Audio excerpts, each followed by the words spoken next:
The FIU was set up under the Financial Transaction Reporting Act number 6 in March 2006, and it was initially located in the Ministry of Finance.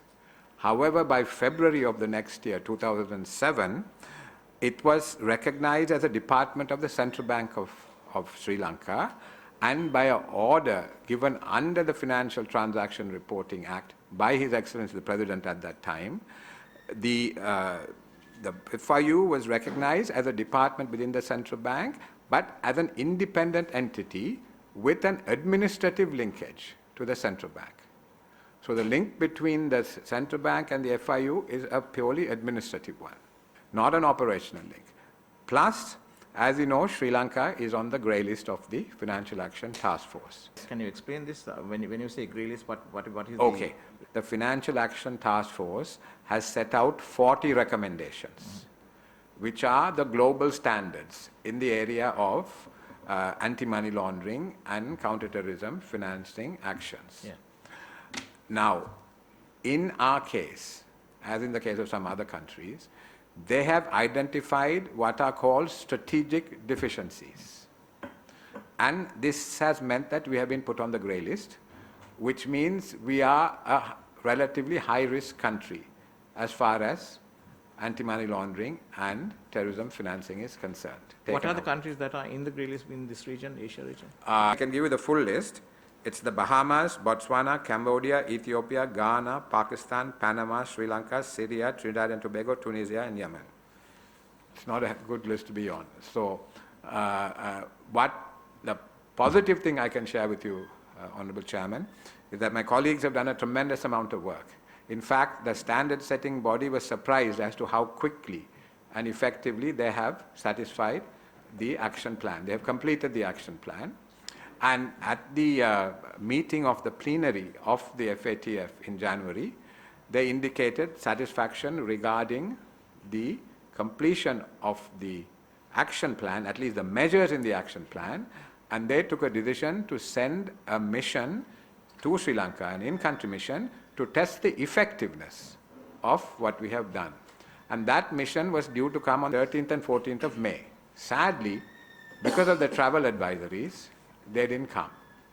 If they had come, we would have had every chance of being taken off the grey list at the plenary that took place in June. Now, because of the problems, they are coming in October.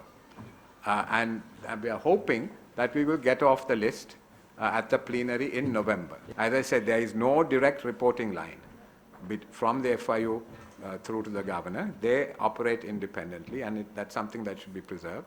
But because this episode was such a national tragedy, the Monetary Board felt it would be useful to ask the FIU to present a report to it, which was done in June, on I think it was the 7th of June. What the FIU has done in relation to these events is they had received, I think, over about 600 STRs, more than that, in fact, and they have analyzed all of them. So they initially focused on identifying the universe of bombers involved in the Easter Sunday bombings. Then they immediately froze the accounts of those involved in this whole universe. The accounts were frozen. Then they found that really there were a relatively small number of accounts that were held by the bombers themselves, and most of them were held by one small unit. They did a lot of analysis on these accounts to see whether the pattern of transactions were unusual. But going by transactions in the banking sector, there didn't seem to be very much that was unusual. But the conclusion one can draw from that is that most of these transactions are being undertaken through the informal sector, the Undial sector. So that is where it is happening.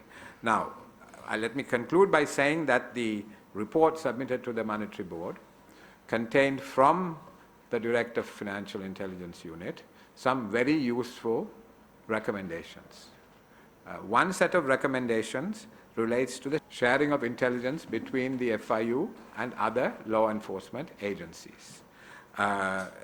In addition, there are a number of more general recommendations which I think this committee could play a very, I think, important and useful role in considering all these recommendations put forward by the Director FIU and to see how they can best be implemented, because it requires, again, a number of players to take that forward. The most important reason why we wanted you to come before this committee is in regard to evidence provided by Mr. Hizbullah, former governor, where he says it is, I'll just quote that particular paragraph, it is Dean and company from Colombo, they have checked everything, even the Bank of Ceylon never informed us to check it. I know that whenever money comes to the Bank of Ceylon, they check everything with the central bank. It will normally take about 1 or 2 weeks to check and clear the funds, because it is a big amount. US dollars 4 million, US dollars 3 million, up to US dollars 26 million came in 7 installments. It is a big amount, so they checked everything. That's what he said. And also when Honorable Dayasri Jayasekara provided his evidence, he said that we should check into the accounts that the extremist elements that was involved in the bombing spree had, and they have been paid by some organizers or some people some 2 million rupees each. So what we want to find out is how money could come into the country, like these large amounts of money come into the country, and the banks are not aware. I mean, just an ordinary person trying to deposit 200,000 rupees, we will have to answer numerous questions. But then 26 million US dollars coming into the country, how don't you have a system where you monitor, you report to somebody and say that these are unusual transactions? That is what we want to find out from you. If there is a suspicious transaction, it's incumbent upon the bank to do due diligence, to see what the source of funds is, and if there is any kind of problem, they must report it to the FIU. Now, there have been some shortcomings in terms of the performance of the banks. That whole reporting was, I think, I don't want to overstate it, but it was flawed, really. So that put the FIU at a disadvantage, because it didn't get the information it should have got. So this is the real problem. And in some ways also the new Foreign Exchange Act makes it difficult for you to check on informal things, isn't it? Your Yes, capacity to chase that stuff is also reduced. Yeah, අලුත් විදේශ පනත පාදක කරලා තියෙන ගනුදෙනු පදනම මත මිසක් ගෙවීම් පදනම මත ට්‍රාන්සැක්ෂන් බේසිස් තියෙන්නේ. කැපිටල් කරන්ට් සහායිකාවට ඒකේ යම් යම් තොරතුරු සොයා බැලීම් දැන් ආයතනයකට ගිහින් තොරතුරු විමර්ශනය කිරීම ආදී දේවල් වලදී යම් අඩුපාඩු තිබෙනවා. ඉතින් අපි ඒක නීතිපතිතුමාගේ උපදෙස් අරගෙන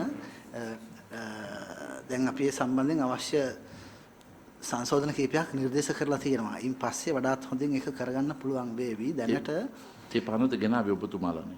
ඔබතුමාලා හදලා එව්වේ. No, sir. that is not by It was done outside we were actually very upset about that, sir. We were not included.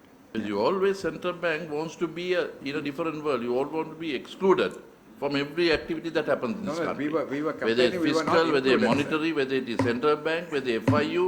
No, Honorable Sir, we were complaining that we were not included, not that we want to be excluded. On this matter, we wanted to be included and we weren't.